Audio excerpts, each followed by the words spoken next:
win with Ukrainians. Before we start our breakfast, I want to say thank you very much to some people who is in this room. I mean, our great heroes, our soldiers who defend our country and the security of your countries. Thank you very much.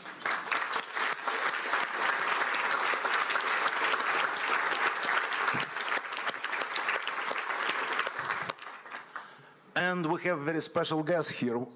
You know, when we're in Davos, to call this person guest, it's a little bit unusual because we have founder of the World Economic Forum here. We have Professor Klaus Schwab, and he's our grand host. He's not a guest, but it's a great honor for us. I want to say that Professor Schwab and his wife Hilda supported our Ukrainian events here during 20 years. And I mean 20 years literally, because today is exactly 20th Ukrainian event in Davos. 20 years ago, we started our first Ukrainian lunch. It was the end of January 2005, and this is our 20th event. And thank you very much. Thank you very much, Professor Schwab, for your very generous, very sincere support for all these 20 years. Thank you very much that you are this morning with us. You can imagine how many breakfasts today in Davos. And it's a great honor that Professor is here and you agreed to say a few words. Professor Schwab, please say.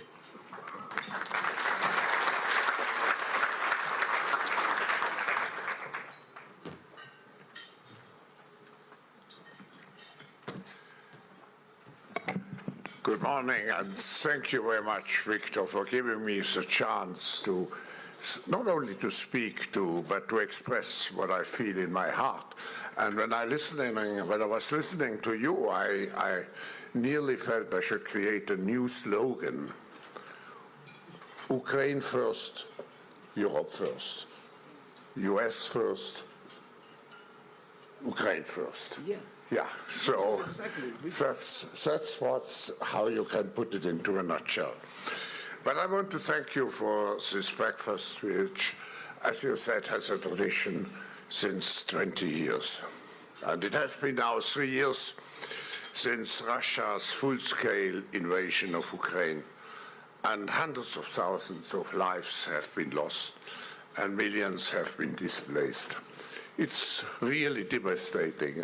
And for someone who has been born, I'm probably the only one here in this room who has been born before World War II and has experienced still the horrors of a war, I can only tell you how much I feel with the Ukrainian people. We have condemned the Russian aggression and have taken the necessary consequences. And of course, I'm pleased, particularly today, to have such a strong delegation from Ukraine. And President Zelensky's earlier participation this week was probably so important, it was a milestone.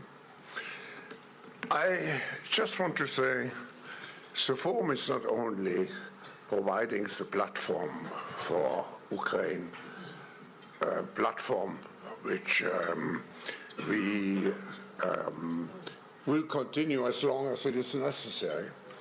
But we try to also support Ukraine in a pragmatic way. And with the Ministry of Digital Transformation and the East Europe Foundation, we have created a Kiev Center for the Fourth Industrial Revolution.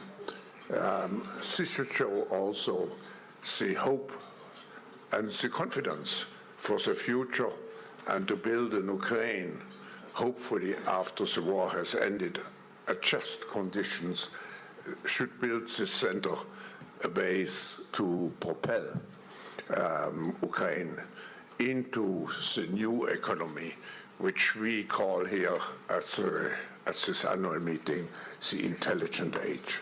So thank you for having joined in such a great numbers this morning. It just shows how we all feel with your country. Thank you, Victor. Thank you very much. Thank you very much.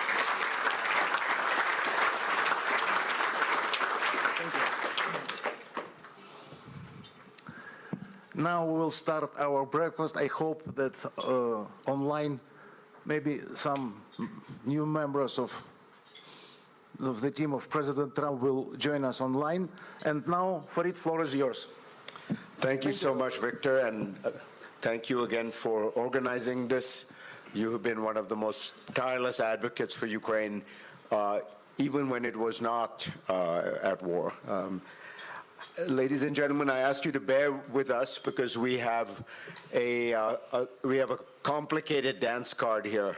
We have 7 heads of government or heads of state, 2 American lawmakers, 1 presidential envoy, and we have to fit all of these people in without offending any of them. When Henry Kissinger wrote his book about the Congress of Vienna, he talked about the room in which the negotiating took place. And he pointed out that every person wanted to enter first. So they built a special room that had only doors, no walls, so that 8 people could enter simultaneously. Unfortunately, even though the Pinchuk Foundation has done an excellent job here, we do not have such technological facilities, so we will have to go sequentially. What I wanted to do first is to take us on a video link to the United States, to Washington, and to see if we can hear from 2 very distinguished American lawmakers, both Republican, Joni Ernst, the senator from Iowa, and Mike Lawler, the Republican congressman. If we can get those video links up, we can begin.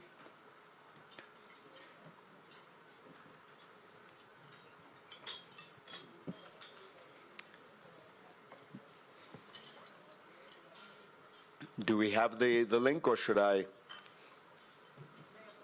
Yeah, okay. See, it was easier in the old days when you could just build more doors. Now, the intelligent economy is a greater challenge.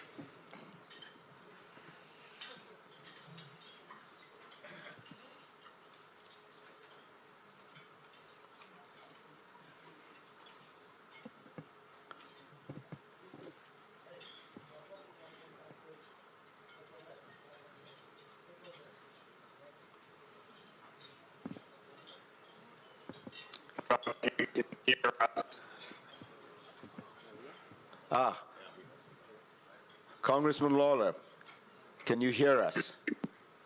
We can. Senator Ernst and I are both on. All right, unfortunately, Congressman, we can't hear you, so we're going to try to, are you on Zoom? I think you're unmuted, but there was something wrong with the connection. Could you try again? Could you say something? Yes, can you hear me? No, it's there's some problem with the connection. Can you hear me? Okay, we're going to try to come back to you in a few minutes, if you don't mind. We're going to get the technology right. Let me start with some of our distinguished guests here. And so that I don't offend any protocol, I'm going to start with the one person on the panel who is not a head of government, though was, Mark Rutte.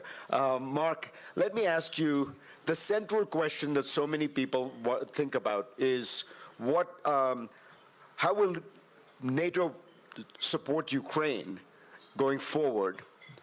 And in an eventual ceasefire deal, what is Ukraine's future with NATO?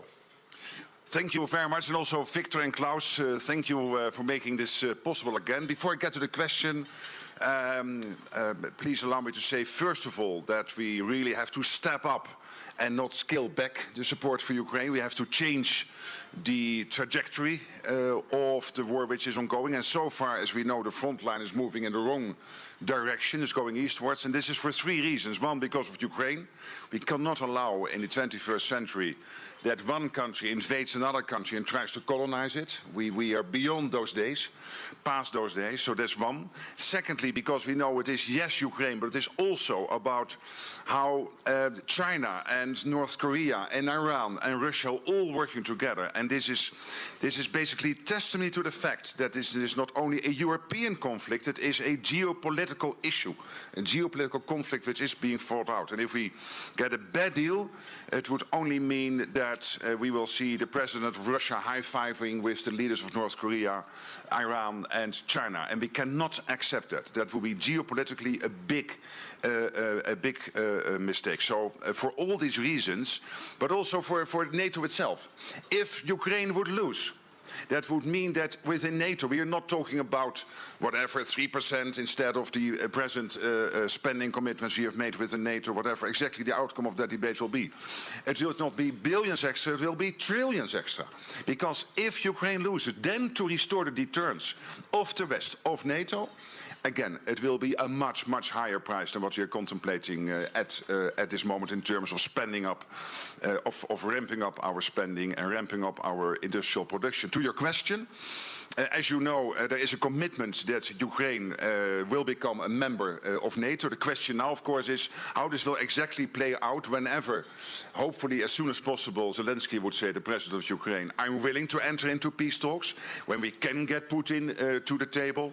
The most important thing at that moment is how to make sure that we have a sustainable peace, that we will never again experience what happened with Minsk in 2014, where we thought that we had a sustainable peace, but basically Putin was able to continue his quest to get more of Ukraine, and he did in 2022, but also before, of course, with the Green Man, not Russians, of course, but still we know they were in the Donbass.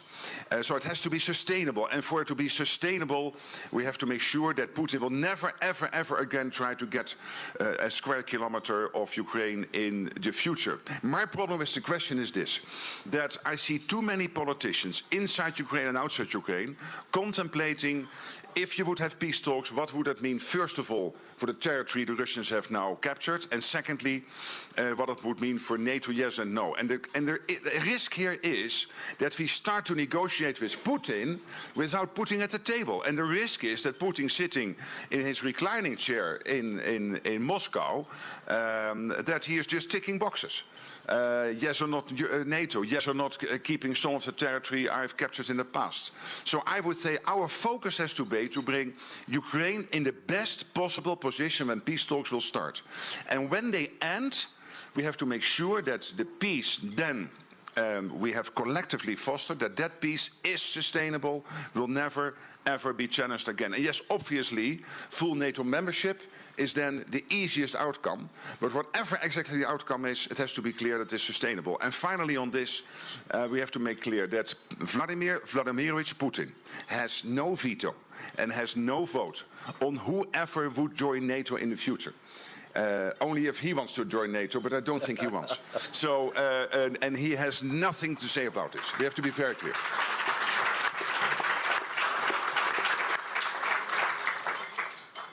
Thank you, Mark. I think we have the connection to America established, but I'd like to go to Ambassador Richard Grenell, who is President Trump's newly appointed presidential envoy for special missions.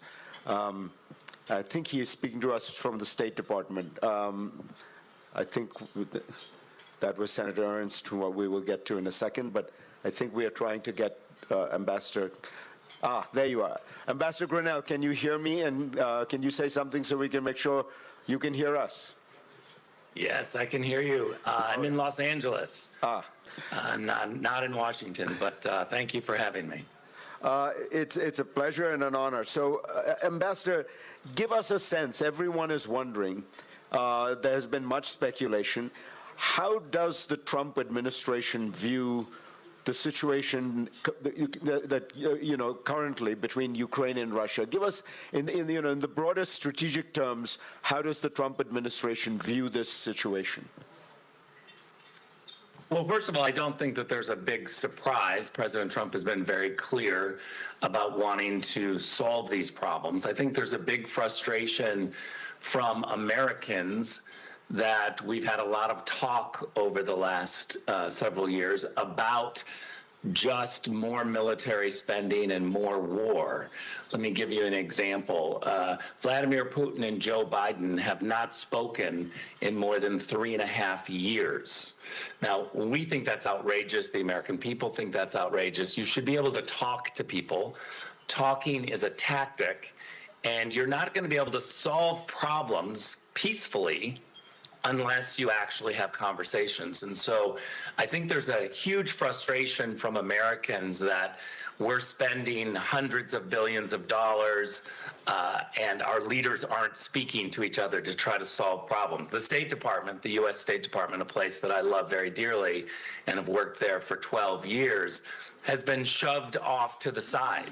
There hasn't been talks. Matter of fact, we watched as Joe Biden spent months telling the world that the Americans had intelligence, evidence, proof that there was a war about to be started. And we find it pretty shocking that there's so many foreign ministers in Europe, so many American politicians at the time who just didn't try to stop a war. If we had evidence that a war was stopping, we needed to have diplomats rush in and try to stop this war. So I think strategically, what Americans are watching is, once again, just this rush to war without having tough diplomats come forward and say, hey, let's talk. Let's try to avoid war. We think that it's immoral to not try to stop wars that are being told to us are absolutely inevitable. And let me just add one thing is I think you're going to run into a big buzzsaw in America if we have the NATO Secretary General talking about adding Ukraine to NATO. The American people are the ones that are paying for the defense.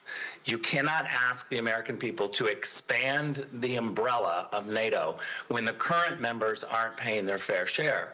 And that includes the Dutch, who need to step up. And so when we have leaders who are going to talk about more war, we need to make sure that those leaders are spending the right amount of money.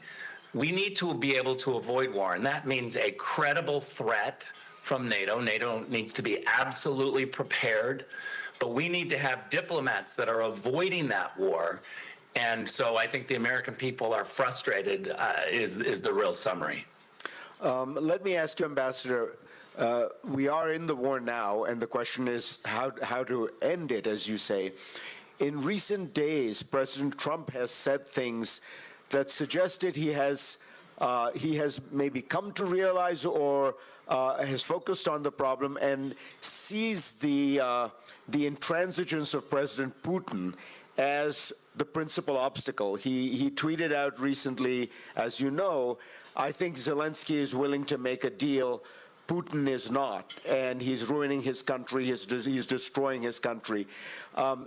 If that's the case, if President Trump sees it that way, does it make sense to put more pressure on the Russians militarily and economically? And President Trump talked about more sanctions in order to make him realize that he needs to come to the negotiating table. Look, I think that's a fair and legitimate question, and I think my answer would just be, we have bad choices because after 3 years, we've watched this war drift even further into chaos. It's getting worse, not getting better.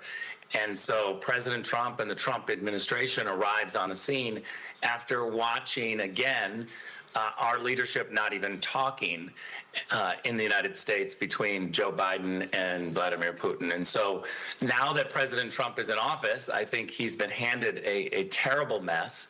There are not a lot of great choices, but President Trump is somebody who has a credible threat and has already made clear that he's going to pressure both sides to end this. He's focused on trying to stop the killing. And so I think all issues will be confronted with a variety of different options. So what you're talking about, Fareed, I think is a legitimate option. But I would say just give President Trump a little time. He's the best negotiator, and there's a difference between a threat and a credible threat. We've seen that from Joe Biden saying don't, and President Trump immediately jumping in and trying to communicate with both sides and pressure both sides to the table. Ambassador, that was a very helpful overview. Really, thank you for taking the time to join us. All the best. Thank you. Let's now go to Washington, to Senator Ernst and to Mike Lawler. I think we have Senator Ernst first. Thank you, Fareed. And it is very good to be with you, and to the distinguished panel, thank you as well for your discussion today. And I will start by saying, with the inauguration of President Trump, we now see an end to the Biden administration's failed leadership. Everywhere that I have traveled through Europe and into other countries, whether it's at security conferences, whether it is on various congressional delegations, what I have heard from the leaders all around this globe is, where is America's leadership? And that era of questioning where our leadership is now over. We do have a president, as Ambassador Grenell had stated, that is willing to engage and have those tough conversations, those conversations that President Joe Biden wouldn't. So what we have seen is President Trump, in communicating with President Putin, saying, end this ridiculous war. If it doesn't end, there will be consequences. And you've talked about the economic impacts to Russia's economy. President Trump is willing to engage, whether it's taxes, tariffs, or additional sanctions, and hold Russia accountable. He does want to see an end to the loss of life. He wants to see an end to the continuous contribution of dollars into a war where we see our friends in Ukraine being killed. So look, I am willing to engage in that, and very excited about the prospect of winding down the war with extreme pressure on President Putin. Now, another key to this is ending what we see as this new axis of evil. Russia is now partnering with North Korea, bringing North Korean soldiers to the fight. They are using weapons manufactured from Iran, and they are using China with their space capabilities. So we also have to put pressure on that new axis of evil. And then finally, as well, and Ambassador Grenell stated this, we need everyone to engage. I believe in America first, but not America alone. So we truly do need our partners to step up and engage as well. And Rick spelled it out. We need everyone contributing what they have promised within NATO. So we have a new era of leadership in the United States of America. Can we wind down this war? I do have faith that President Trump can provide the necessary leadership to do so, and we stand ready to assist. So thank you, Fareed, so much. And again, we look forward to supporting our friends in Ukraine and ending this war once and for all. Senator Ernst, can I ask you a quick question, which is, you mentioned tariffs, sanctions, extreme pressure on Putin. Would Congress be willing to appropriate more military aid to Ukraine in the event that President Putin does not come to the negotiating table? Yes, I do think that that is up for discussion, and we have been willing to provide that military aid in the past. And if we are working hand in hand with President Trump to end the war, I think we can come to that agreement. I don't want to get out over my skis on this, but we want to see a victory for Ukraine. We want to see Putin put back into a box. But I do think that leadership is key on this, and President Trump will lead those discussions. And I do know that Congress is ready and willing to assist how we can to bring an end to the war. Senators, thank you so much for joining us. It's been a pleasure. Thank you very much. Now let's go to Congressman Lawler.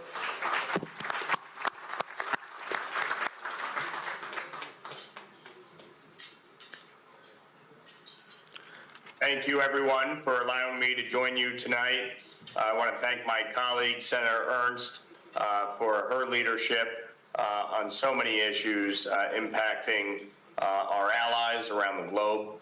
But we are in the most precarious place since the lead up to World War II. I think, obviously, as Senator Ernst outlined, the unholy alliance between Russia, China, Iran, and North Korea has created a tinderbox around the globe.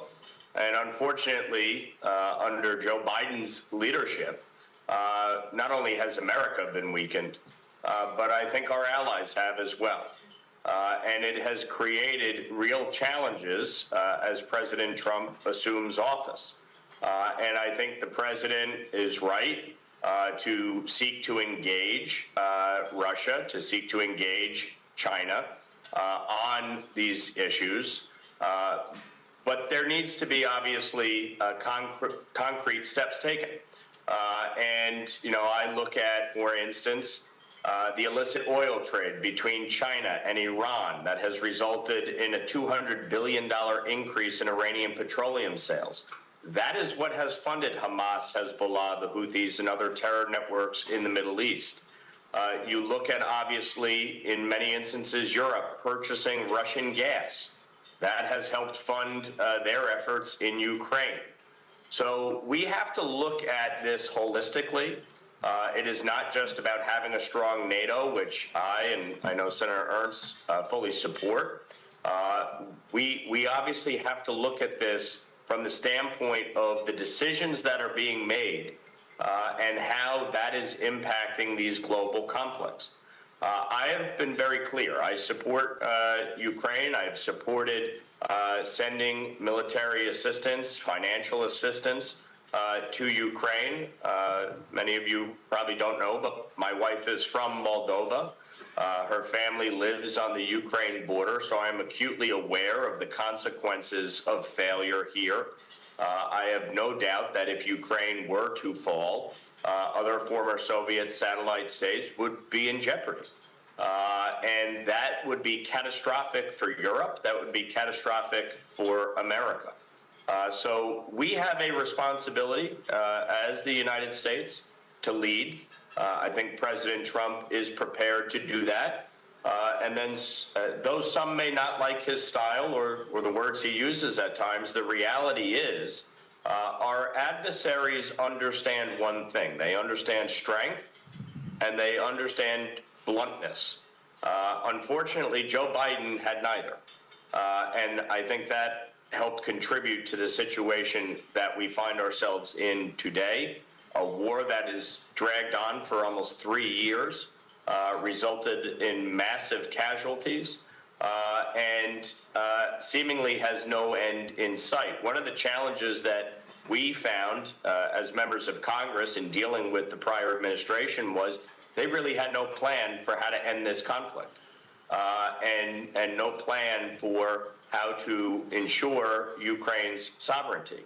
I believe President Trump is going to be very clear with Vladimir Putin about the need for this war to end. You saw it today with his statement that he put out, that he does want to see a resolution, but if Putin does not come to the table, there will be significant and severe consequences to the Russian economy. And I think Europe needs to be prepared to take significant action as well. And so that is where we find ourselves today. But this requires strong, united leadership between the United States and Europe if we are going to push back against this malign effort by China, Russia, Iran, and North Korea to undermine and destabilize the free world. Thank you so much, Congressman. That was extremely helpful and much appreciated here. Thank you. Thank you.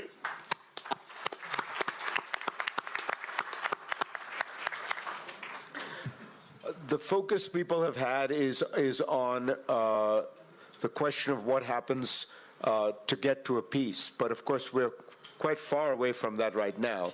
And I wondered if I could ask the President of Poland, how much do you worry that this war continues? And what does it mean for Poland when it confronts a war so close to its borders? It just feels to me like you are in a situation that is far more acutely threatened than almost any other country.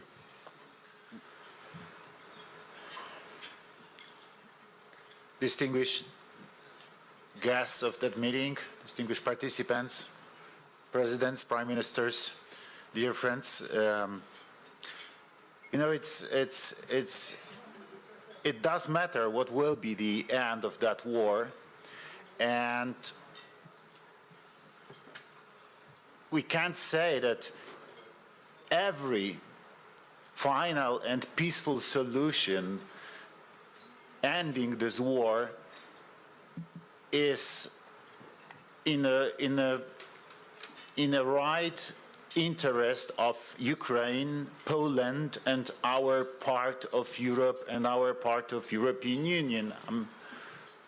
I'm thinking now about the Central European countries, especially those countries who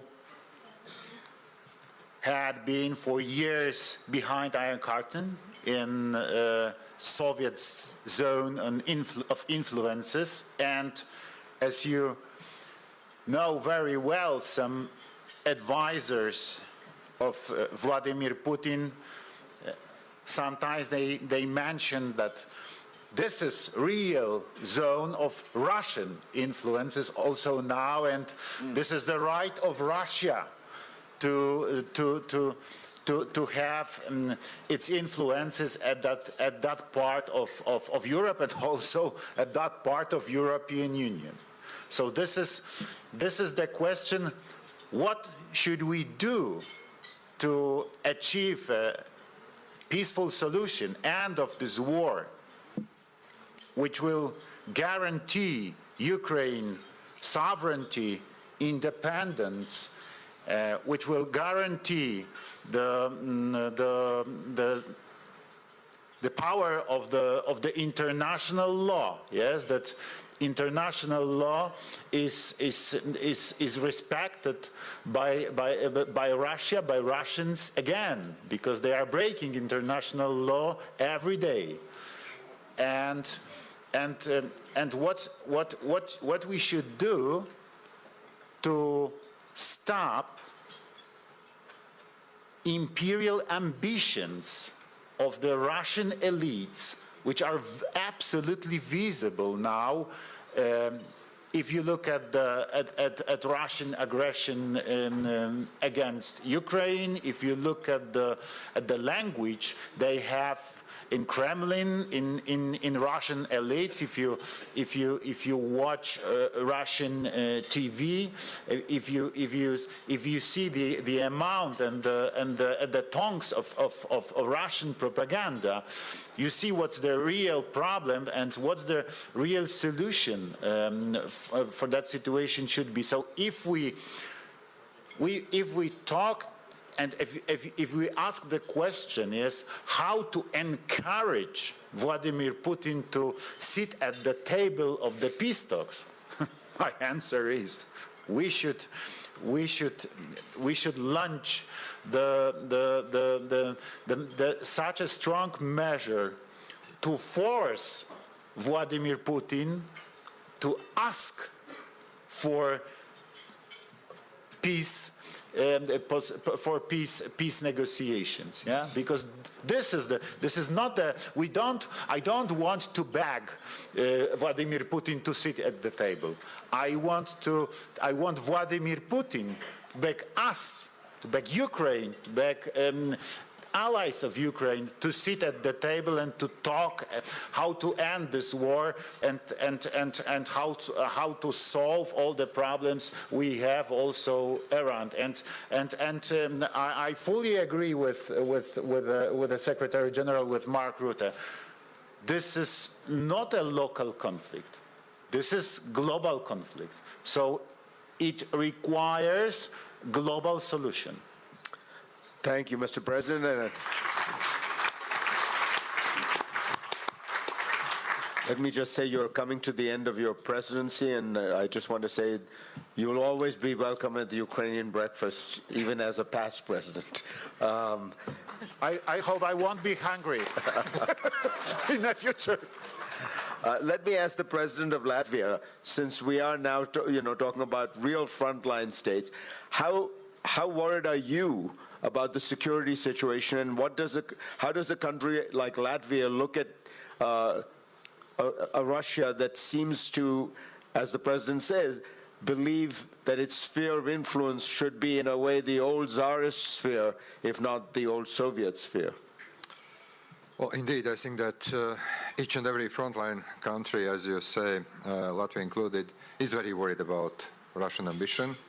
We are hearing not only Russian officials, but also Russian propaganda talking about the kind of reinvention, restation of Russian Empire or Soviet Empire.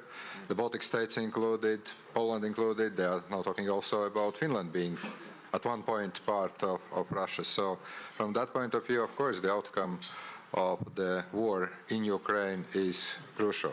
But having said that, I think that we do have two things that we need to do. Number one, yes, I do hope that American administration will be successful to end this war. But when the war ends, we also must make sure that Russia does not regroup, does not get back some economic power. So even if there is a kind of deal, sanctions, economic pressure should continue. And number two, I do believe that now this is the moment of truth also for Europe. Defense spending, defense industry, we are talking a lot. My own country is currently at 3.4% of defense spending. We are now discussing about raising to 4 to 5%. It is partly not only because of President Trump's statement, but also because we see that we have real needs. So from that point of view, indeed, I do hope that the strategy to stop the war, to keep Russia accountable would work, but also we should understand that I don't believe that Russia is going to stop. It will simply may use the time and then to restart either the war in Ukraine or to challenge its neighbors, and I think that the part of the strategy should be also to make sure that this is not happening. Thank you. Let me ask the Prime Minister of Belgium, Alexander De Croo, about the new sanctions package the European Union is putting together. But, how strong is it? And more importantly, if there were a deal, is there some thought about a staged and staggered relaxation of the sanctions? Because after all, if Putin gets a total relaxation of the sanctions the minute he signs the deal, that provides him with every incentive to regroup and go back into Ukraine. So how do you think about that issue of a deal, sanctions relief over a longer period of time? Thank you. Good morning. Good morning, everyone. Maybe let me first react on some of the statements we heard in the video calls. I think it's important to say, who's the enemy? The enemy is Vladimir Putin. The enemy is outside, it's not inside. And I see a lot of finger pointing between partners, and that's not helpful. I think we have to be extremely clear. Putin needs to be weakened and Ukraine needs to be strengthened. So if we see where we stand today, I mean, 3 years of war, Russia has not achieved any of their strategic goals. None of them have been achieved. And the Russian economy has been weakened significantly. In this 16 package, I think gas and LNG needs to play a very, very important role. I think fertilizers we have to look into as well. We see that the export of fertilizers from Russia has actually increased compared to the war. But I think we're in for the long haul. The Russian economy is weakened, but our analysis is that the Russian economy can sustain the war at least for another year. And in everything we see, it is quite clear that Vladimir Putin would have the ambition to regroup and then have another go. Maybe not at Ukraine, but at another country. So we have to sustain those sanctions. And I'm convinced that we can go into a peace negotiation, but honestly, don't we first have to strengthen Ukraine before we get into a peace negotiation? And then talk about how do we sustain peace and how do we make sure that Russia is not a threat to us European countries and to the rest of the world. And that can only happen if you have sanctions that are robust and that are sustained in the future. So my analysis is that we are going for a long-term sanctions and that we should not inverse the discussions. Based on what I hear now, it looks like a peace negotiation is just around the corner. Really? I don't believe so. I think that first we have to strengthen Ukraine, and then we'll see afterwards. Thank you. Thank you. So the question becomes how united, I mean, everyone is worried about America, I understand, with the new administration. But how united is Europe? Is there a danger that there will be divisions within Europe? And how should one think about solving that problem? I asked the Prime Minister of Croatia. Andrej, what are your thoughts on that? Thank you very much, Farid. Thank you, Victor and Klaus, for the invitation. I think that we have seen over the past several years not only brutal aggression against Ukraine, and here I specifically greet the Ukrainian servicemen and women who are here and thank them for their heroic efforts of defending their country.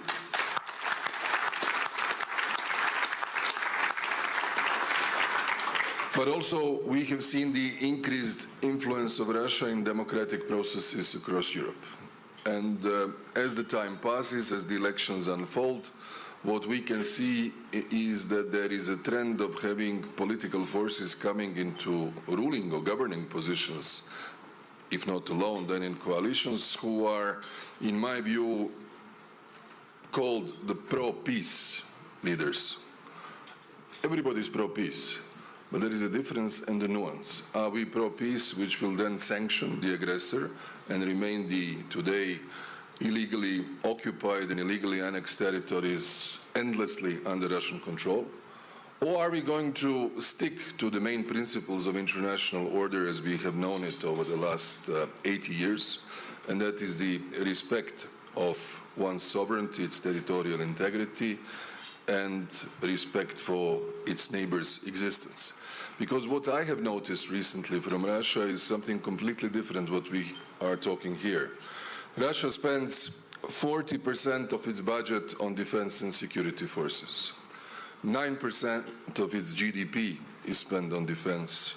They have literally possibilities of enrolling endlessly conscripts, whether domestic, scattered across 2 continents, or added by North Koreans fighting war in Ukraine. Internally, I don't see any opposition force who can endanger Putin. Methodological element, which was mentioned by Mr. Grenell, are we talking to Putin? Putin has been isolated now for 10 or 11 years. There are literally few leaders today in power in the West who have some sort of real personal contact with him. Very few, not more than 5, I would say. And that matters. That means that there is no trust, there is no track record of sort of trustful relationship, and limited influence. Plus, the way I see their narrative, I think they're back now into the first year of aggression. I said last year here, first year it was the negation of Ukrainians' very existence. You are not Ukrainians, you are small Russians. Second year, confrontation with NATO. And third year, the new world order, something which is very different from what we are representing here today.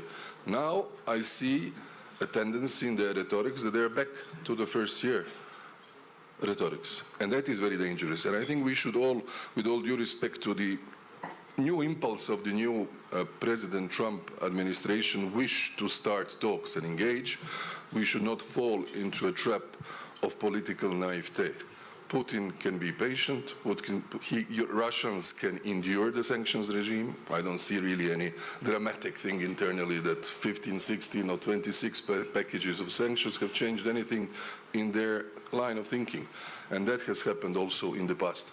So my view is fully agreeing, strengthen Ukraine as much as we can, stick to our principles, and not allow that whenever and whatever peace deal comes, that it's not just any deal that will petrify the current occupied territories into some sort of a frozen conflict and give them a chance for another opportunity. So let me give you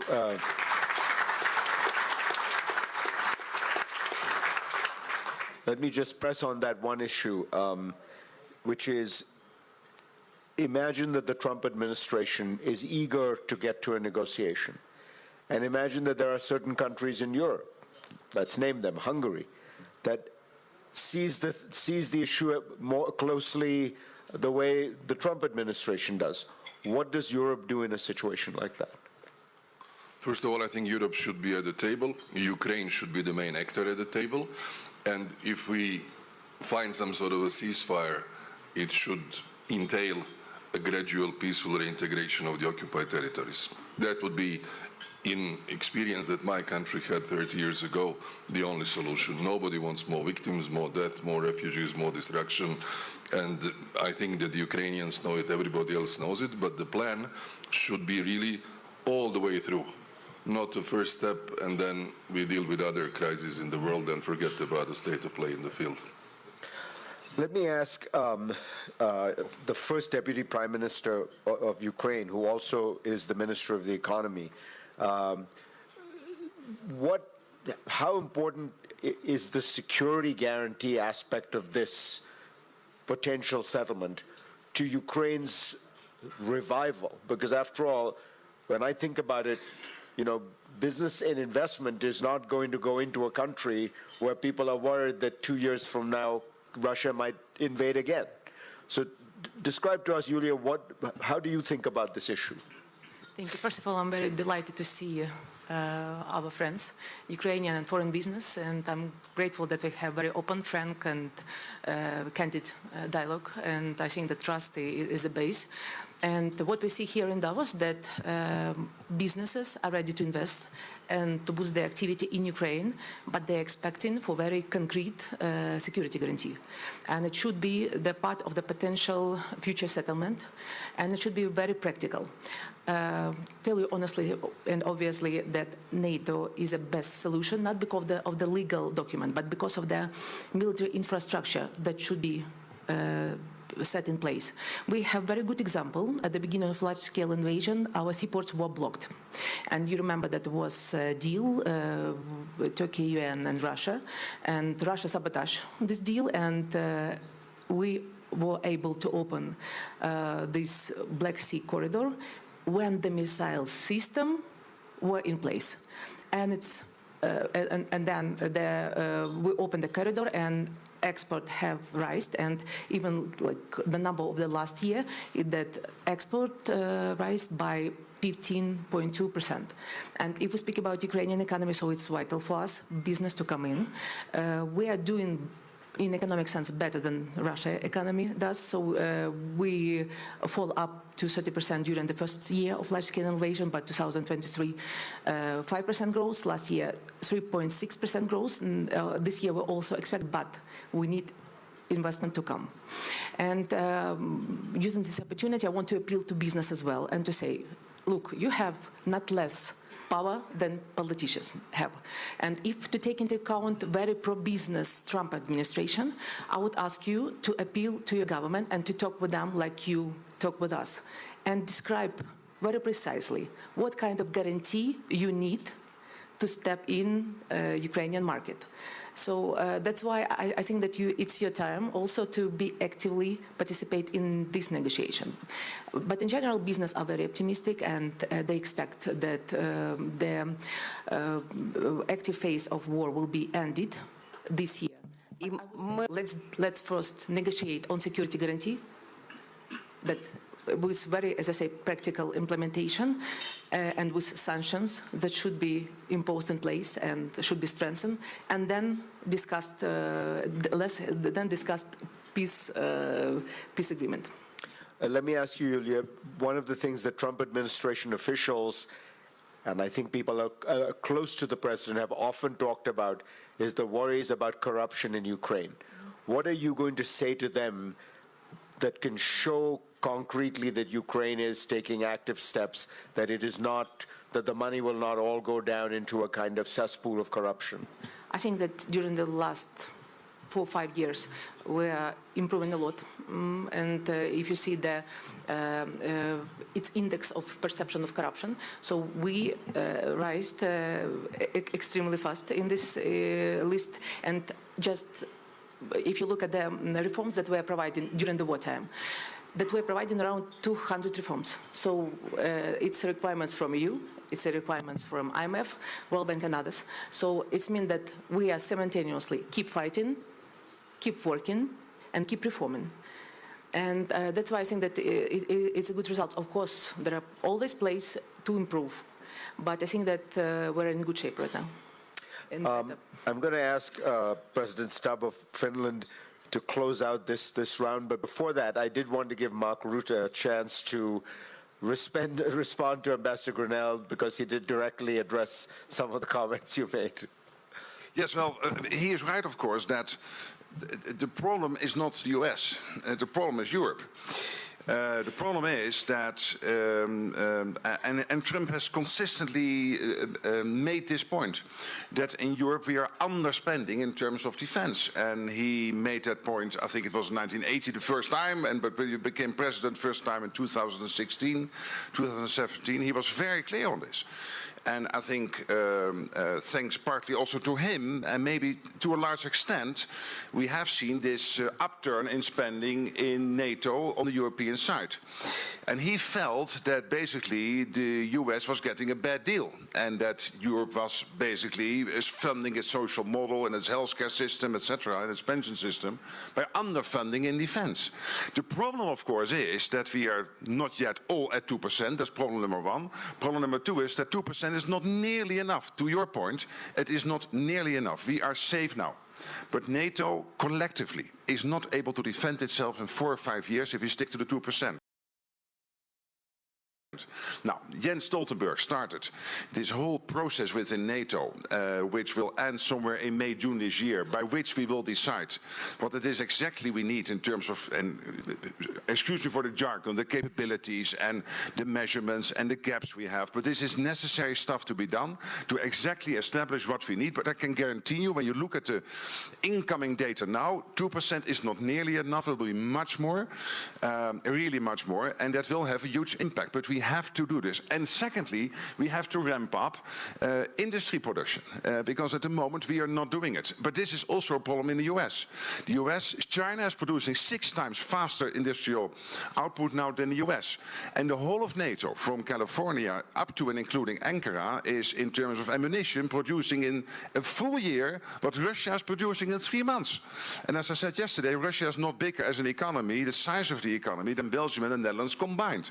So we are really in crisis mode here. So first, money, much more to be spent, fast. The ones not on 2% have to get to the 2% in the next couple of months. We cannot wait any longer. And then we have collectively to move up, and we will decide on the exact number later this year, but it will be considerably more than that too. And then on industry production, we are really in a bad place here. And don't think that China is producing crap like they did 20 years ago. The ships they are now building, and they have now a bigger than a navy than the US has, are much better, are at least quality-wise at the same level. And this is a problem we have within NATO, that the better is always in NATO the enemy of good. That we want to have perfection, and we not always need perfection. That is what Ukraine is learning us and teaching us in this war. They don't have the luxury of going for the 10 on a 1 to 10 scale. They have the luxury to get to a 6 or a 7 and then apply at a fast speed the latest developments and innovation. So, and this is another problem. We don't innovate enough.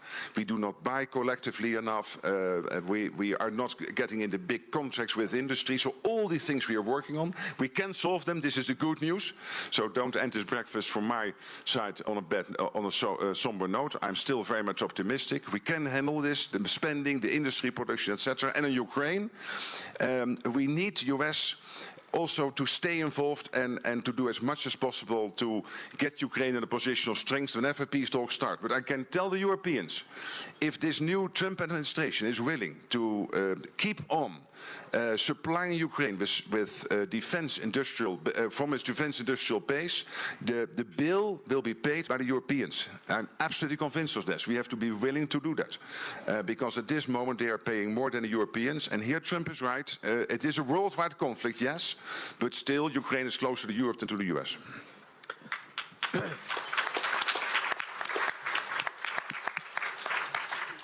Alexander Stubb, give us a sense of how you think this plays out in the next year.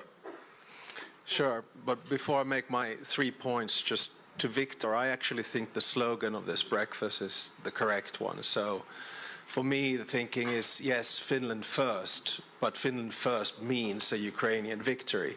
Why? Because it's tied to two key elements of who we are. One is our interest. We have a 1,340-kilometer long border with Russia and a similar experience in the winter war and war of continuation that you're having right now. And secondly, it's our value base. So in that sense, it's a no-brainer for us. Finland first is victory for Ukraine. That's why we are the biggest, fifth biggest supporter of Ukraine and will continue to be so in the future. I think quite often Americans, Europeans and Ukrainians are accused of not having a strategy of victory. I kind of disagree with that. I actually think we have a clear plan. We just talk a little bit to the side of each other at times. For me, the victory plan is linear and goes in 3 phases. The first one is short term. In the short term, we need to continue the financial support, the military support, and the political support that we've given to Ukraine in the past 3 years. And I actually don't see that coming down. Remember the conversation before the US elections that the US would pull away from Ukraine and throw it under the bus. From what I hear from Trump and from what I hear on video today, I just don't see that happening. I'm actually quite encouraged by the commitment that still exists. The second timeline, linear, is midterm. And here, 24 hours has turned into somewhere between 3 to 6 months. And we have to think ahead of what we do in these 3 to 6 months. I think the starting point was mentioned here. Ukraine needs to start whatever negotiations begin from a position of strength. And we need to keep on pushing the idea that no negotiations without Ukraine. And I have a sense and a feeling that the rainmaker in this, President Trump, sees that as well as General Kellogg. I think the early signs that we're getting from the Trump administration are actually quite positive. Having said all of that, remember that with statehood, there are 3 key principles which in my mind are holy. One is independence. Will Ukraine retain its independence? My answer is yes. 2 is sovereignty. Will Ukraine retain its right to choose whether it wants to join the EU and or NATO? My answer to that is yes. And the third one is territorial integrity. And again, I come to the rules and principles of international law. We need to stick